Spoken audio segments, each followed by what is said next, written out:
Hello everyone, I am Harsha H. N, Assistant Professor, Department of Civil Engineering, Government Engineering College, Hassan.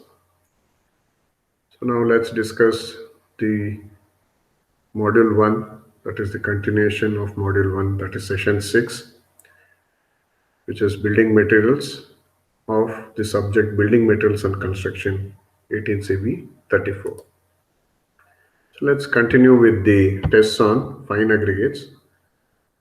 So next test is bulking. Bulking can be defined as the property of sand by virtue of which it expands in volume when it is wet. This is because when water is added to the sand, each particle will be coated by a film of water and keeps far apart from each other due to surface tension. Hence, it is necessary to take the moisture content into account. While measuring the sand by volume for proportioning concrete, bulking increases with the increase in water content up to 4% by weight and then decreases. Bulking also increases with fineness of particles. The procedure for doing the bulking test is take about 300 grams of dry sand and pour it into a measuring jar. Note down the initial volume of sand. Transfer the sand into a non-absorbent pan and add 1% by weight of sand of water. Mix the sand thoroughly with a glass rod so that a uniform color is obtained.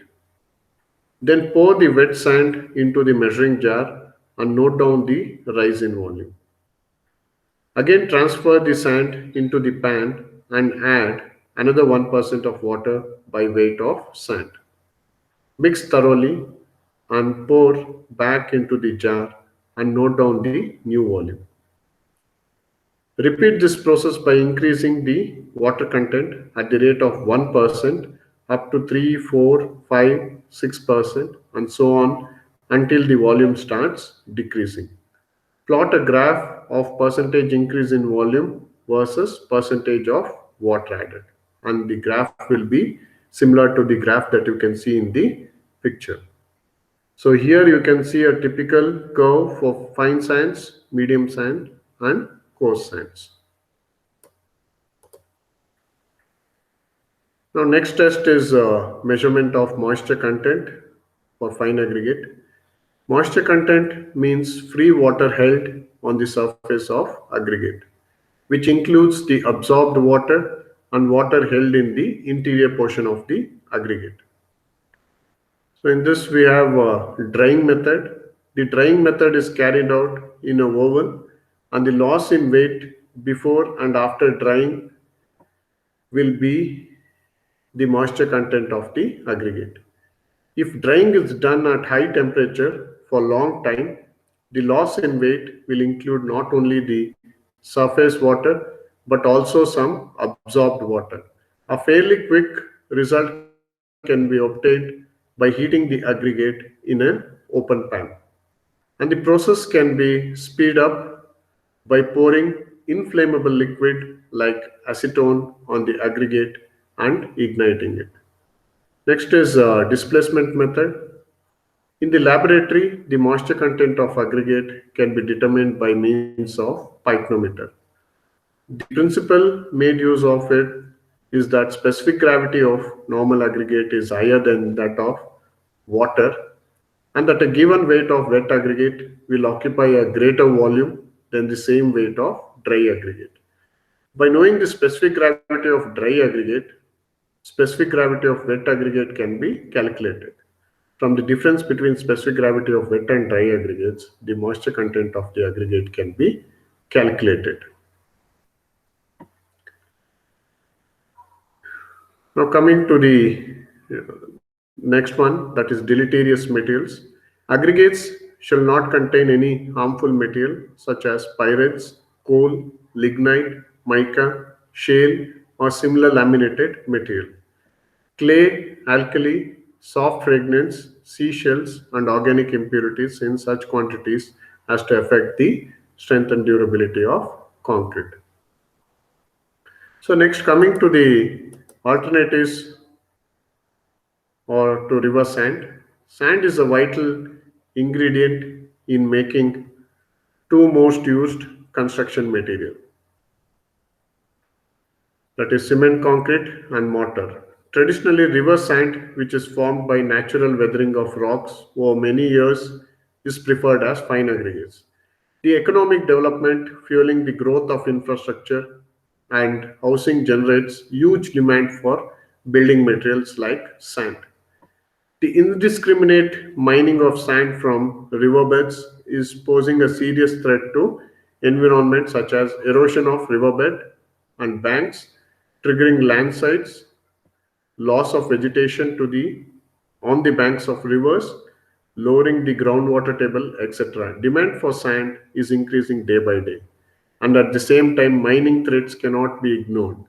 Hence, sand mining from riverbeds is being restricted or banned by the authorities like National Green Tribunal, State Environmental Impact Assessment Authority, and Pollution Control Board. Some of the alternatives to river sand is manufactured sand, processed quarry dust, processed crushed rock fines, offshore sand, processed glass, aluminum, sawmill waste, granite fine slurry, washed soil, fly ash, slag sand, copper slag, and construction and demolition waste. Moving on to the next topic or next type of aggregate, that is coarse aggregate. So there are two types of coarse aggregate, that is natural and artificial aggregates. So natural aggregates are obtained naturally. They are crushed into suitable sizes. Artificial aggregates are deliberately manufactured artificially, or they are some byproduct during a manufacturing process of metals or suitable other products. The importance of size, shape, surface texture of aggregates on workability and strength. So first one is size of aggregate. Bigger the size of aggregate, less will be the surface area, and hence less amount of water is required, and also less cement paste required for lubricating the surfaces of aggregates. So bigger the size gives higher workability. Next is shape of aggregate. Angular, elongated or flaky aggregates make the concrete very harsh when compared to rounded or cubical aggregates. Contribution to better workability of rounded aggregates will come from the fact that for a given volume or weight, it will have a less surface area and less voids. Not only is that, being in round in shape, the frictional resistance between the aggregates also reduces. Hence, the workability will be more in case of rounded than compared to flaky aggregates. Hence, the strength will be more by using rounded or cubical aggregates. Next is surface texture. Surface texture is the property, the measure by which depends upon the relative degree to which particle surface are polished or dull, smooth or rough. Surface texture depends on hardness, grain size, pore structure, and structure of the rock. Total surface area of rough textured aggregate is more than that of surface area of smooth rounded aggregates of same volume. Rough textured aggregates will show poor workability, and smooth textured aggregates will give better workability because of lesser frictional resistance of inner surface particle. Now let's try to understand the different tests on coarse aggregates. The first one is testing for the determination of flakiness index. For this we require a thickness gauge. An aggregate having least dimension less than 3/5 of mean dimension is termed as flaky. This test is not applicable to aggregates less than 6.3 mm. This test is conducted by using a metal thickness gauge. A sufficient quality and quantity of aggregates is taken, that is a minimum of 200 pieces of any fraction to be tested. Each fraction is gauged in terms of thickness and metal gauge. The total amount of aggregate pieces passing through each gauge is weighed. Flakiness index is calculated by taking the ratio of total weight of materials passing through the various thickness gauges to the total weight of aggregate sample taken. Next is determination of elongation index. So the elongation index of an aggregate, the particle having largest dimension, that is length, is greater than 9/5 of mean dimension. The elongation index is not applicable to sizes lesser than 6.3 mm. This test is conducted by using metal length gauge. A sufficient quantity of aggregate is taken to provide a minimum number of pieces of 200 mm of any fraction to be tested. Each fraction shall be gauged individually for the length on the metal gauge. The amount retained by the gauge length shall be weighed to an accuracy of 0.1% of the weight of sample taken. The elongation index is calculated in percentage by taking the ratio of total weight of materials retained on various length gauges to the total weight of aggregate sample taken. Next is the test to determine the specific gravity of coarse aggregate by wire basket method. Take about 5 kg of coarse aggregates passing through 4.75 mm sieve. Wash thoroughly to remove dust. Dry to constant mass at a temperature of 105 plus or minus 5 degrees centigrade. Immerse the sample in water at 22 to 32 degrees centigrade for a period of 24 plus or minus 0.5 hours. Remove the aggregates from water and roll the sample in a large piece of an absorbed cloth until all visible films of water are removed. Although the surface of the particles will still appear to be damp. Now weigh 3 kg of this sample in the saturated dry condition and note down the mass as W1 in grams. Place the weighed aggregate immediately in the wire basket and dip it in water. Weigh this bucket with aggregates, keeping it in water with the help of a balance. Note down the mass as W3 in grams. Note down the weight of suspended empty wire basket in water without aggregates and note it down as W2 in grams. Dry the sample to the constant weight at a temperature of about 100 to 110 degrees centigrade for 24 plus or minus 0.5 hours. Cool to room temperature and weigh it and note down the mass as W4 grams. Calculate specific gravity and repeat the procedure for fresh sample of aggregates.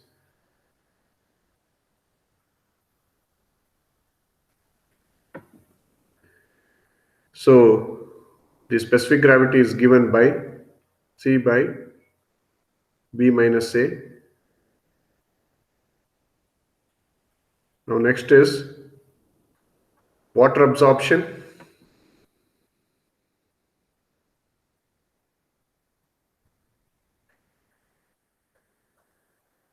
And coming to the next test, that is aggregate crushing test. The aggregate crushing values gives a relative measure of the resistance of an aggregate to crushing under a gradually applied compressive load. The apparatus required for this test are steel cylinder, dia 15.2 centimeter, height 14 centimeter, cylindrical measure, dia 11.5 centimeter, height 18 centimeter, steel tamping rod, dia 1.6 centimeter, height 40 to 60 centimeter, balance compression testing machine. The procedure for aggregate crushing test is woven dry aggregates passing through 12.5 mm IS sieve and retained on 10 mm IS sieve is selected for the test. The sample aggregates is filled in 3 layers and each layer being tamped 25 blows by rounded end of the tamping rod. After tamping the third layer, the top surface is leveled using the tamping rod as straight edge. The test sample weight is taken as W1 grams. The cylinder of the test apparatus is placed in position on the base plate and the test sample is transferred into the cylinder in 3 layers and each layer is tamped by 25 blows. The surface of the aggregate is leveled and the plunger inserted. The cylinder with the test sample and plunger in position is placed on CTM. Load is then applied through the plunger at a uniform rate of 4 tons per minute until the total load of 40 tons, and then the load is released.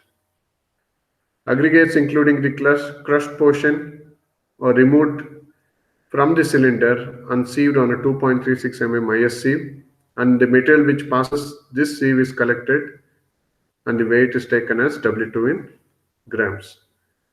So the aggregate crushing value is given by W2 by W1 into 100. So according to Indian Road Congress and ISI, the specification for the aggregate crushing value of the crushed aggregate used for cement concrete pavement should not exceed 30%, and used for concretes other than wearing surface should not exceed 45%. So next test is to determine the aggregate impact value. The aggregate impact value gives the relative measure of the resistance of an aggregate to sudden shock or impact.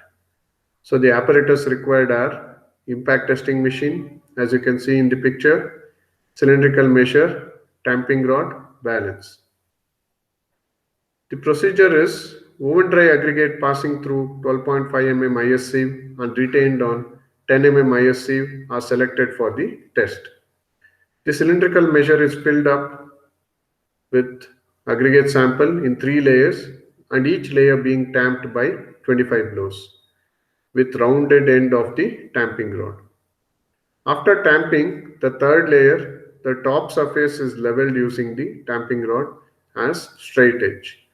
The test sample weight is taken as W1 in grams.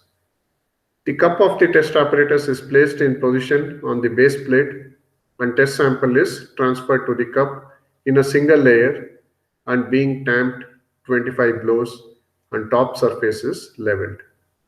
The hammer is raised until its lower face is 38 cm above the upper surface of the aggregate in the cup and allowed to fall freely on aggregate for 15 times at an interval not more than 2 seconds and not less than 1 second. The crushed aggregate is then removed from the cup and the whole sample is sieved on 2.36 mm IS sieve, and the material which passes this sieve is collected and the weight of it is taken as W2 in grams. So the aggregate impact value is given by W2 by W1 into 100. According to the IS specifications, the aggregate impact value should be less than 10%, and if it's exceptionally strong, it can be between 10 to 20%.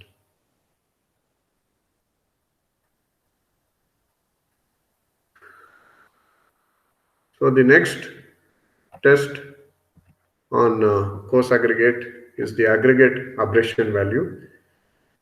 So the apparatus required is shown in the figure, that is Los Angeles abrasion testing machine, and we require steel balls, dia 48 centimeter, weight 390 to 445 grams.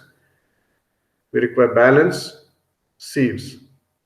The procedure is clean dry aggregate conforming to any one of the grading A to G, which is shown in the table, is used for the test. Aggregate weighing 5 kg for grading A, B, C or D and 10 kg for grading E and for G may be taken as test specimen and placed in the cylinder and is noted as W1 in grams. The abrasive charge is also chosen depending upon the aggregate and is placed in the cylinder of the machine. The cover is then fixed, dust tight. The machine is rotated for 500 revolutions for grading A, B, C and D. For grading E, F and G, it shall be rotated for 1000 revolutions. After the desired number of revolutions, machine is stopped and the material is discharged from the machine, taking care that the entire stone dust is unloaded. The material is sieved and the coarser material is retained on the sieve. So 1.7 mm IS sieve is used for sieving the material. Now the abrasion value is calculated. and the abrasion value, the maximum permissible abrasion value for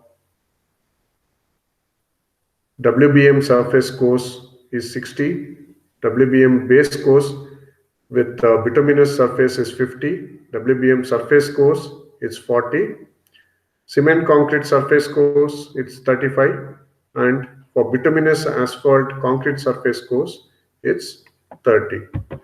So with this, we end this session over here.